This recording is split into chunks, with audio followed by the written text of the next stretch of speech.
नमस्कार जय Jagannath welcome back to my YouTube channel.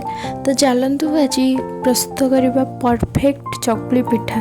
तो ये मु 2 गिलास अरुआ चाउल नहीं जाइए, एक गिलास मापिकी मु 2 गिलास अरुआ चाउल नहीं, तो सही सेम गिलास रे मापिकी मुझे हाफ गिलास बिरी चाउल नहीं जाइए। तापर आम या भल भाव पानी परिष्कार करनवा 3 ରୁ 4 थर आपण को भल से परिष्कार करे। तापर ये देखूँ मुझे समय को 4 ରୁ 5 घंटा भाया को भिजे रखी देती। तापर आम या ग्राइंडिंग जार रे ग्राइंडिंग करवा, थे आम पानी अल्प दबा, तापर ग्राइंडिंग करवा ठीक पेस्ट करिया। तापर ये देखूँ मोर जमी ठीक है से टाइप ठीक करेंगे। तापर मुझे 2 ରୁ 3 घंटा जाए फर्मेंट हाँको छाड़ी देती।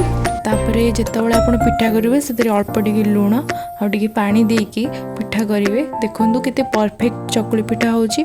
तो आप ये प्रोसेस जदि पिठा करेंगे ताले पूरा परफेक्ट चकुली पिठा हम। देखो बढ़िया से पूरा उठी भी जाऊँगी चकुली पिठा। हाँ तो यही टाइप मु आउ गोटे करके देखा आपण मानू। देखो केते सुंदर भाव पिठा आमर हो जाऊँगी। देखो केते सॉफ्ट है, मुझे हाथ में भी धरिकी देखा केते पिठाटी सॉफ्ट है। जदि आज रेसिपी आपण मानक भल लगी थाए निश्चित भाव में लाइक शेयर सब्सक्राइब निहाती करदे। सब्सक्राइब पाखे बेल आइकन बटन को ऑन करदे। Thanks for watching. जय जगन्नाथ।